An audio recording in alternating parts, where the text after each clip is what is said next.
Hello guys, welcome to my channel English Language by Surendra sir. Today's class I am going to explain you present continuous tense. इसके पहले class में हम simple present tense explain किए थे और इसके बाद आज प्रेजेंट कंटिन्यूस टेंस डिस्कस करेंगे। प्रेजेंट कंटिन्यूस टेंस को प्रेजेंट इम्परफेक्ट टेंस भी कहते हैं। प्रेजेंट कंटिन्यूस टेंस को प्रेजेंट इम्परफेक्ट टेंस भी कहते हैं। तो हम इस टेंस को पहचानेंगे कैसे, ताकि हम क्वेश्चन को फ्रेम कर सकें। तो सबसे पहले हम शुरू करते हैं, इसकी पहचान क्या है, कैसे पहचानेंगे कि ये प्रेजेंट कंटिन्यूस टेंस में है। तो इसका सिंपल पहचान है कि हिंदी की जिस क्रिया के अंत में रहा हूँ, रहे हो, रहे हैं, रहा है, रहता है, उस क्रिया का अनुवाद प्रायः प्रेजेंट कंटिन्यूअस टेंस में होता है। यही पहचान है। हिंदी के जिस क्रिया के अंत में रहा है, रहा हूँ, रहे हो, रहे हैं, रहा है, रहता है, बस यही पहचान है। ये आपको बेसिक चीज़ लर्न करना है, दिमाग में बैठाना है, समझना है। इसके बाद आप इजली फ्रेम कर सकते हो। जैसे मैं खा रहा हूँ, मैं खा रहा हूँ, इसमें रहा हूँ लगा है। राम जा रहा है, इसमें रहा है लगा है। तो यही पहचान है। ये जो पहचान है आपको थोड़ा कॉन्सेप्ट क्लियर करना होगा। जब कॉन्सेप्ट क्लियर हो जाएगा तब आप ऑटोमेटिक कोई भी क्वेश्चन बना सकते हो। सबसे पहले किसी भी लैंग्वेज के हो, आप उस क्वेश्चन को अपने लैंग्वेज में फ्रेम करें, हिंदी में या जिस भाषा में करते हो। इसके बाद उसको इंग्लिश में बोलने का कोशिश करो। तो सबसे पहले हम मैं खा रहा हूँ, ये रहा हूँ कंटिन्यूअस टेंस है विच इज़ गोइंग ऑन। इसको हम कैसे बनाएंगे? I am eating, I am eating ये सब्जेक्ट है, ये वर्ब है, ये हेल्पिंग वर्ब है। राम जा रहा है, राम इज़ गोइंग, राम जा रहा है। मेथड इसका है, तो हम सबसे पहले मेथड के द्वारा बताएंगे कि इसको हम बनाते ही कैसे हैं। सबसे पहले क्या आता है? Subject, S for subject plus am is are, इसको एक्जुलरी वर्ब बोलते हैं। एम इज़ आर, एम क्या होता है? आई के साथ लगता है। Is third person singular number के साथ, जैसे ही, सी, इट। सिंगुलर नंबर में सिंगल में जैसे कोई भी नाम आता है, जैसे राम, श्याम, मोहन, कोई भी, तो ईज का प्रयोग होगा। आर का प्रयोग you, we, they, boys, girls, Ram and Shyam, more than one के साथ आर का प्रयोग होता है। फिर भी फोर मेन वर्ब में आईएनजी लगा करके बनाते हैं, ये भी कल हम बताए थे। तो बस यही है मेथड। इस मेथड को ध्यान में रखना है और फिर आगे कोई दिक्कत नहीं है, आप बना सकते हो। तो फिर हम आगे बताते हैं आपको कि किस पर्सन के साथ कौन सा हम वर्ब यूज़ करेंगे। फर्स्ट पर्सन में पहले सिंगुलर नंबर, 3 कॉलम हम बनाएं। First person singular plural. तो फर्स्ट पर्सन में I am going, first person I है, आई के साथ एम का प्रयोग होता है, तो आई एम गोइंग। इसका फर्स्ट पर्सन का प्लूरल नंबर में वी आता है, तो वी के साथ आर का यूज होता है, तो we are going. Very easy. Second person you है, तो यू के साथ आर का यूज होता है, तो you are going. Second person का प्लूरल नंबर यू जो है दोनों में आता है, सिंगुलर प्लूरल दोनों हैं, तो you are going. Third person singular number में he, C, eat, Ram means कोई भी एक ठो नाम, एनी नेम, तो ये सब के साथ ईज का प्रयोग होता है। ठीक है, इसलिए हम एक साथ कर दिए कॉमन कि ही, सी, ईट, राम, कोई भी चीज़ आए उसके साथ ईज का प्रयोग करो, is going. Third person plural number के साथ they, the boys, the girls, कुछ भी हो, मोर देन वन, हम आर का यूज करते हैं। They are going, the boys are going.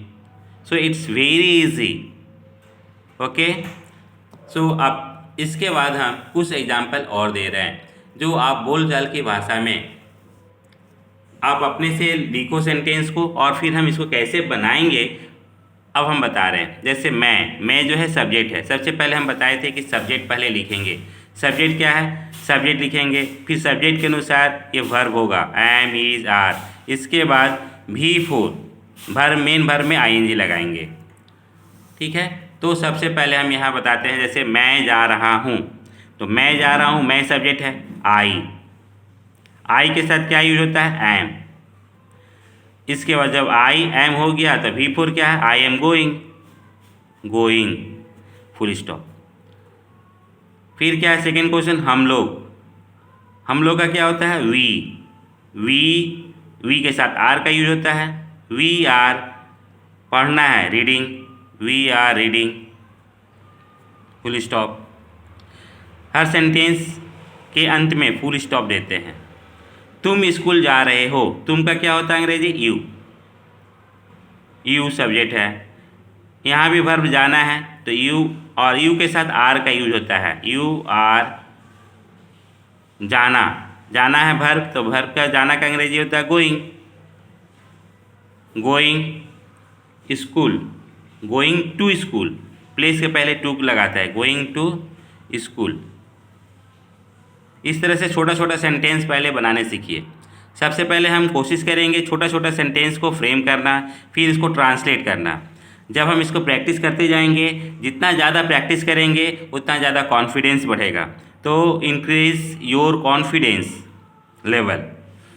तो ये जितना भी सेंटेंस हम लिखे हैं डेली बोलचाल के भाषा में यूज होता है, जनरली यूज करते हैं। जैसे सीता भोजन पका रही है, आप गीता भी लिख सकते हो, कोई भी नाम ले सकते हो। सीता भोजन पका रही है तो क्या होगा, सीता सबसे पहले आएगा, सीता के साथ वर्ब में इज लगेगा, सीता इज। पकाना का होता है cooking, Sita is cooking. Cook verb हो गया, उसमें आईएनजी लगा रही है, कुकिंग।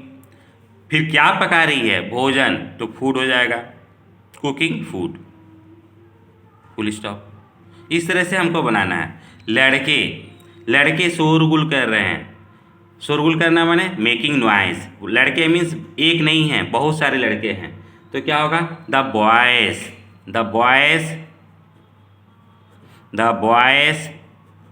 आर। जब बहुत सारा बॉय लड़के हैं तो क्या होगा, आर लगेगा। यदि एक लड़का रहता तो इज, बहुत सारा है तो आर, द बॉयज आर। फिर क्या है, शोरगुल करने का क्या होता है, making noises, making noises, NOISES, noises. ये हो गया शोरगुल करने का, the boys are making noises. अब फिर क्या है, वे लोग हंस रहे हैं, क्या होगा, दे आर लाफिंग। वे लोग का क्या होता है, दे, तो दे के साथ आर होता है, दे आर लाफिंग लिखेंगे हम, LAUGHING। मेन वर्ब में आईएनजी लगाना है। लाफ होता है हंसना का, तो लाफ लिखने के बाद आईएनजी लगा देंगे। इट्स वेरी इजी, V4 में कन्वर्ट करना बहुत आसान है। फिर थोड़ा बड़ा सेंटेंस बनाएंगे, वह अगले सप्ताह दिल्ली जा रहा है। वह जो है अगले सप्ताह दिल्ली जा रहा है, तो हम लिखेंगे ही इज़ गोइंग, यहाँ से लिखते हैं ही इज़ गोइंग, कहाँ जा रहा है, to Delhi, he is going to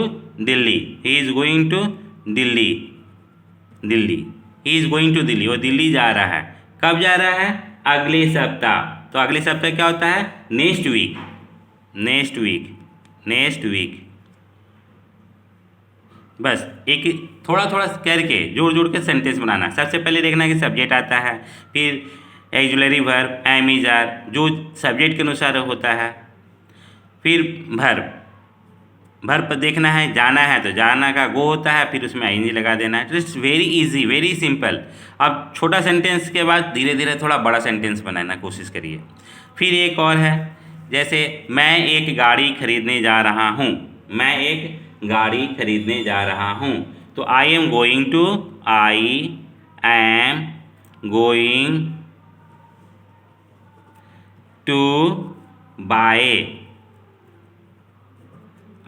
to buy a car, full stop.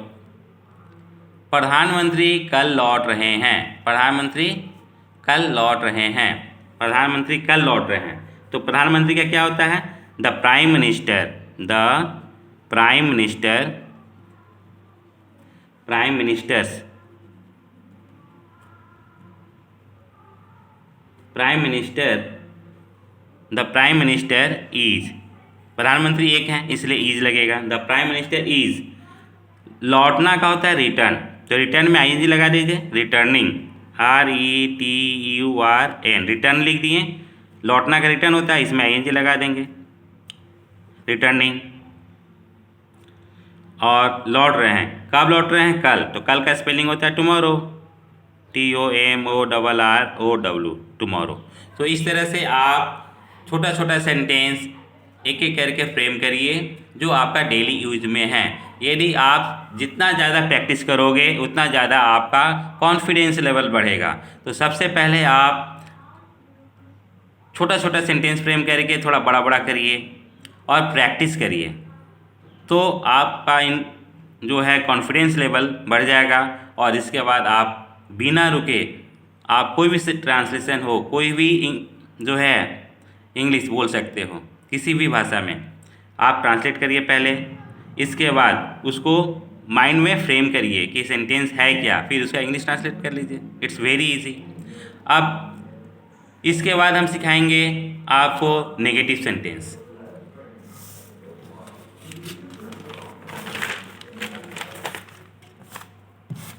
Negative sentence अब हम सिखाएंगे। इसके बाद नेगेटिव सेंटेंस, नेगेटिव सेंटेंस का मेथड क्या है, पहले तो सबसे पहले हम मेथड बताएंगे, क्योंकि बिना मेथड का कोई काम नहीं हो सकता है। तो सबसे पहले हम पहचानने का तरीका सीखते हैं, पहले उसका फिर फ्रेम करते हैं, कैसे बनेगा ये चीज़ जानना ज़रूरी है। तो इसका मेथड क्या है? सब्जेक्ट, एस का मतलब सब्जेक्ट होता है, S for subject, subject plus am is are. जैसे हम ओला बनाए तो बस उसी तरह से सेम है। इसमें क्या है? सब्जेक्ट एम इज आर के बाद नॉट का प्रयोग होता है, नॉट मीन्स नहीं, फिर V4 प्लस ऑब्जेक्ट। यदि सेंटेंस में ऑब्जेक्ट है तो ऑब्जेक्ट लिखेंगे, नहीं तो V4 तक ही छोड़ देंगे। तो अब क्या है? ये है तो आपका मेथड। अब जिस सेंटेंस में मैं नहीं हंस रहा हूँ, तो नेगेटिव का मतलब ये नहीं, नेगेटिव का मतलब कि हर काम आपका नहीं से हो, हर चीज़ में नहीं, नहीं। तो हर सेंटेंस आपका हर सेंटेंस में नहीं होना चाहिए, ये सिंपल पहचान है। तो मैं नहीं हंस रहा हूँ, मैं नहीं हंस रहा हूँ क्या होगा? I am not laughing, I am not laughing, I am not laughing. Second है क्या? हम लोग घर नहीं जा रहे हैं, हम लोग घर नहीं जा रहे हैं, तो इसका होगा क्या? We are not going home, we are not going home. Clear है? तुम नहीं पढ़ रहे हो, तुम नहीं पढ़ रहे हो, तुम का क्या होता है? यू, आर, इसके बाद नॉट, वर्ब के बाद नॉट का प्रयोग होता है, यहाँ भी देखिए नॉट। और फिर पढ़ना, पढ़ना का क्या होता है? रीडिंग, सिंपल सा बात है, रीडिंग, फुल स्टॉप। सीता नहीं टहल रही है, सीता नहीं टहल रही है, तो Sita third person singular number है, इसलिए इज, नाम के साथ हमेशा इज लगता है। सीता इज नॉट, टहलना का क्या होता है? वॉकिंग, वॉक में आईएनजी लगा देंगे, वॉक मेन वर्ब है, इसमें आईएनजी लगा दिए तो वॉकिंग हो गया। बच्चे नहीं खेल रहे हैं, तो बच्चे का क्या होता है? बच्चे का चिल्ड्रेन, बच्चे नहीं खेल रहे हैं, तो द चिल्ड्रेन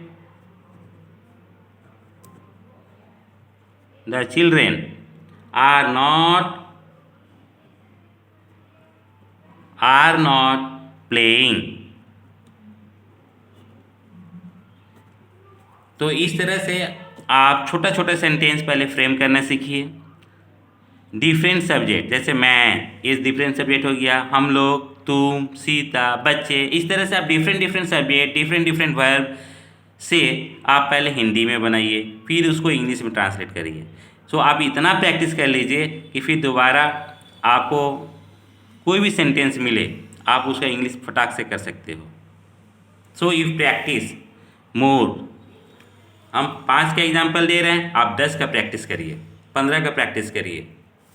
अब इसके बाद हम इंट्रोगेटिव सेंटेंस बताएंगे। ये सब प्रेजेंट कंटिन्यूअस टेंस का है और ये जानना आपको ज़रूरी है। This is the basic concept, आप सबसे पहले क्लियर करिए। यदि आपका बेसिक कॉन्सेप्ट क्लियर हो जाता है तो आप कोई भी सेंटेंस हो अच्छा से कर सकते हो। तो इंट्रोगेटिव सेंटेंस में बनाने के लिए, इंट्रोगेटिव का मतलब था क्वेश्चन वाक्य, तो इसका मेथड क्या है? सबसे पहले वर्ब लिखेंगे, auxiliary verb, am is are. Am is are क्या है? इसको एजुलरी वर्ब बोलते हैं। अब एम इज आर सबसे पहले लगाएंगे, तो एम इज आर तीनों नहीं लगता है, सब्जेक्ट के अनुसार लगता है, सब्जेक्ट प्लस V4। इसके बाद second, am is are plus subject plus not plus V4। तो किसी किसी सेंटेंस में क्या होता है कि क्वेश्चन भी आता है, उसके साथ क्वेश्चन नेगेटिव भी आता है। तो बस यही है, मेथड के अनुसार ये आपको बनाना है।